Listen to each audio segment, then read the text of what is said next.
This lecture is about improvised weapons, and this actually the narrative, the main narrative of this course. How to take any object in your hand and treat it as weapon when needed. So the day-to-day situation will require you to know how to improvise weapons. So this is the apex of the course, actually. So as with every object, we want to be able to take an object in our hand, improvised more or less object in our hand, and very quickly understand it, understand the balance, understand the way we can wield it as weapon, if it has sharp edges or blunt edges, if I can use a handle, if there is a handle, the length of the object, the weight, the how stiff the object is. So we have a lot of information we need to understand very quickly, very rapidly when we need an improvised weapon, because the situation is acute. And the way of being able doing so is by learning the standard weapons with the tools that we've already talked about. Standard weapons, directions of attack, understanding the balance, and we have the different directions of attack. We have the understanding of sharp and blunt weapons, of flexible weapons, and so on. The standard weapons bring us to the point when we can use improvised weapons. So as always with weapons, we need to understand very quickly what direction and how can we use the weapon. So in this lecture I want to go over the different weapons individually, but as a generalization of usage, and I will demonstrate more ideas how to use improvised weapons.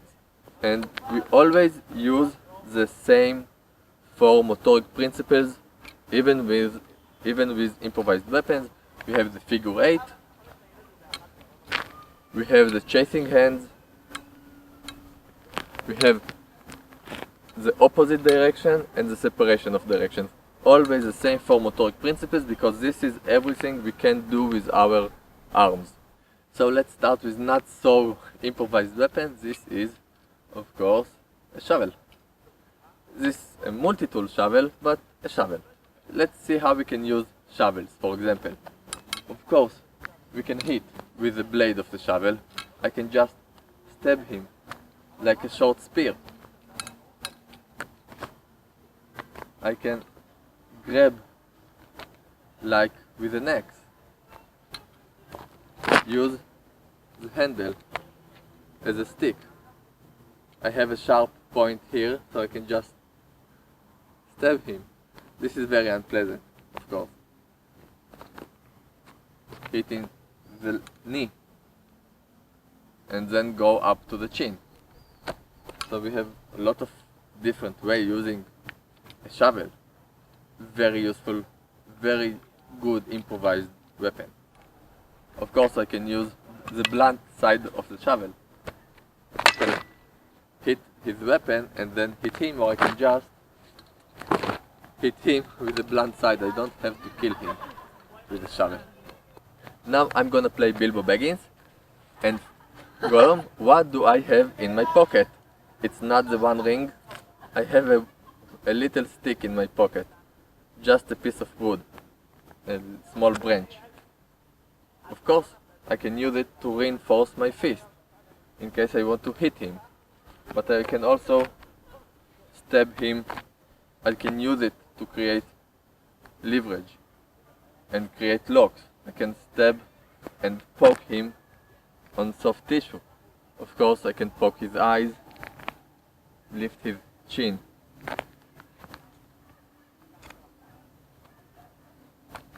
All those hits are very unpleasant.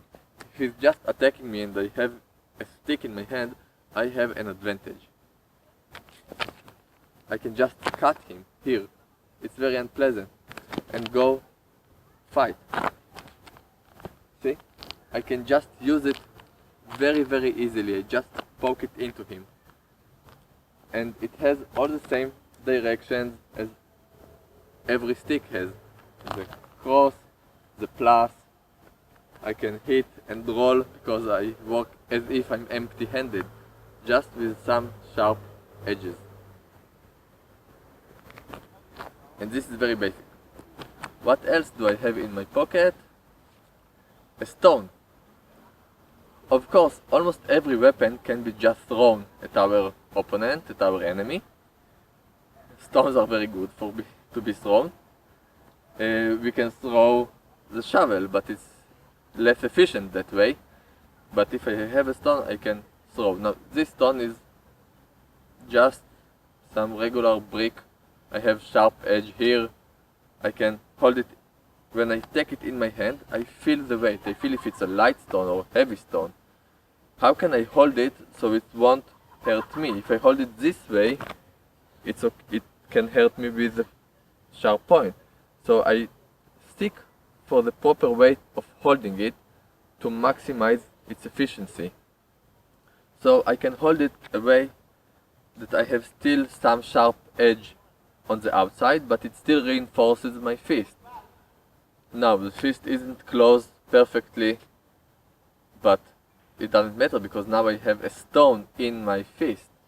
The punch is heavier and stronger, less chances to break any finger because of the closed construct of the fist, and I can hit him with the sharp edge of the stone.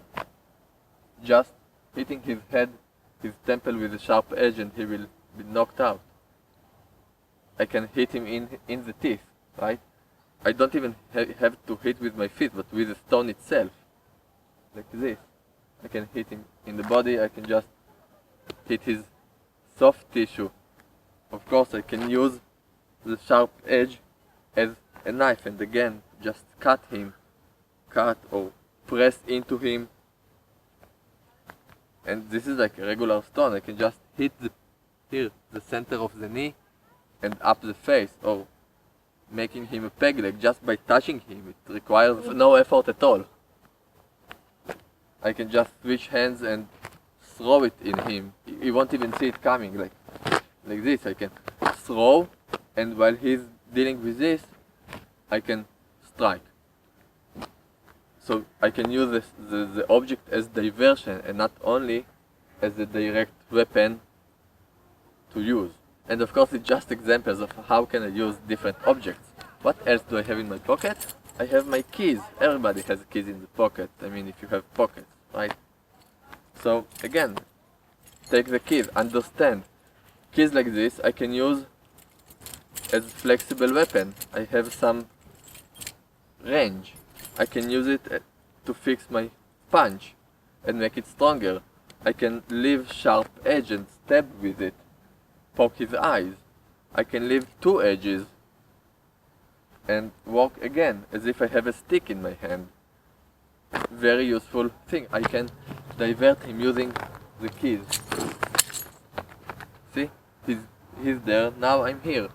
And of course, it's always the same for motoric principles. This is all we can do with our hands.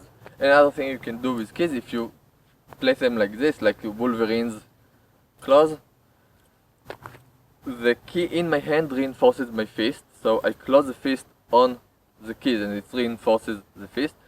The idea is not hitting hard with the keys and punch through with it, because it's not held hard enough for this. It's not built for this. The idea is just it will make enough intimidation and it will make enough damage by touching. I can poke the eyes with it really easily. So the idea is to protect myself and hitting soft tissue, not hitting hard punches with this sort of holding. What else do I have in my pocket? A pen. Again, this is not really improvised weapons. This is a self-defense pen. It's made of aluminum and it's designed to be improvised weapon. So I have a sharp edge here, but it's still a pen and it's still perfectly legal. It's used exactly as a small stick in my hands. Empty-handed fighting, and I just use it to reinforce what I do. See, I just grab and stick the point in it, or stick here, like, see, 1, 2. Of course it reinforces the fist, but I can go back again and hit his temples, ears, eyes, nose, belly. I can just, a small thing I like in this sort of weapon, I can just do this. See? Okay, now it's not only one strike but two. See? 2 directions. This is very painful. You can see his face. He's not faking it. And I'm not too nice to him right now. Another thing you can do with the pen, again, I'm here, I just lift his leg up using the pointed any side of the pen, or a small stick. Another improvised weapon we can have, very common, is a cup. Now this is a plastic cup, of course. Glass cups and ceramic cups can be also broken while you're hitting someone and use their sharp edges. So this is just a plastic cup, and just see how I can use it. Let's say we are sitting in a bar and he's threatening me. Just put it on his head. This is very painful. Now if I do it with the open side, it's even more hurting because the edge has a smaller cross section, so the pressure is higher. Of course, same situation, I can just push. Okay, so we can use the cup as a weapon to press. See? I can push. I can do this. Now if it's a sharp cup, it can cut him. Of course, knees. So you basically use it as two-handed weapon when you do this. I just apply force with my entire body behind it. I can just hit his eyes. If I have water here, I spill the water as diversion and then go for attack. I can just hold it and then go for attack. If you want to surprise someone with a fight. Just a simple cup. Locally speaking, a chair is a very common weapon in Israeli swimming pools. So this, I don't know, it's not improvised, it's already standard weapon. But a chair, a plastic chair, a simple plastic chair, I can use it for attack. Here's a stick, okay? I can use it for defense.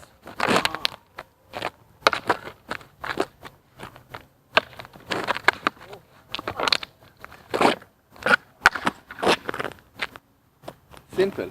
Just use it in a wide swing, but you can also use it as a shield, and you can bash with it. Of course, I can use it anywhere. I can just throw it at him. Another great diversion. I can just throw it at him, not as diversion, but just to hit him with my chair. And this is like a very simple idea, but again, I'm taking the object in my hand and I feel the balance. If it was a heavy chair, I would walk with him in a different mode, but still I can see, I see I can swing it. So I have all the directions. I can use chasing hands. And of course, body part, I can just, see, I can stab him down upwards direction. Just a chair. Another kind of object we can use as improvised weapon, a bucket. Yes, I mean doing this, and well, I don't have to continue from there, right? So, how can we use a bucket besides the obvious of putting it on his head? Very simple. I can use it as a shield, and then I bash into him as a diversion. I can swing it as long range weapon. See, he's going backwards because he's afraid of the bucket. Or he's dealing with the bucket. And again, here. But this is because I've already captured his hand with a stick. So I can just use the bucket as it is. Again, like this. See? Go sideways and just push into him.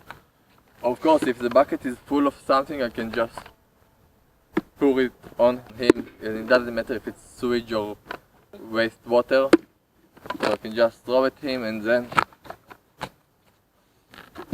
use it as a bell. Another very common thing that can be used as improvised weapon. This is a cellular recharging cord. So we can use any cord, electrical cord, charging cord, any cord, as an improvised weapon.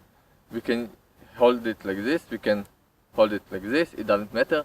We can use it for long range as a flexible weapon,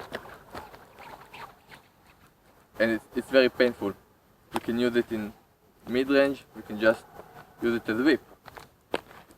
I can just throw it into his eyes, he won't see the edge very well. So of course we can hit legs, we can use a cord as any rope.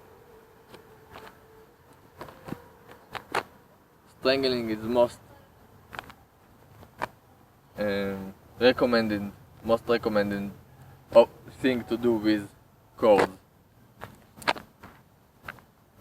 See, just block and throw it sideways, and then I can wrap around him very quickly. The obvious with cords, I can just strap him. Any cord is a flexible weapon, like a rope or shoelace. Another very common object that can be weaponized is belt. Yes, this is martial arts belt. Most of us don't go around with our martial arts belts, but it can be any belt. You can just take it off, shoot it at the opponent. It has very powerful strike usually, not pleasant at all. And again, wrapping, strapping, strangling, manipulations.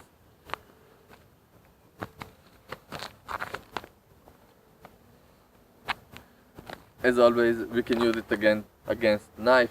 I can use the rear part of it. See? And so I can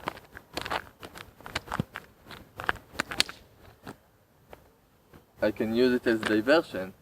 I can just throw at him, close the distance, catch it again, and catch the opponent. Just by using it as diversion, because I don't really care how he catches it.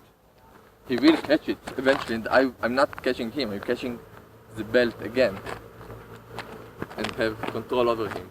So this was about improvised weapons. This is the main narrative of the course. Any object can be weaponized, and the way of understanding it really quickly is by training more standard weapons, understanding them, balance, directions of attack, holdings, weight distribution, understanding the physics of different objects and different weapons, and then you can apply it very quickly, very rapidly to improvised object. Be safe, keep yourself safe, and don't look for trouble just to test yourself. This is stupid.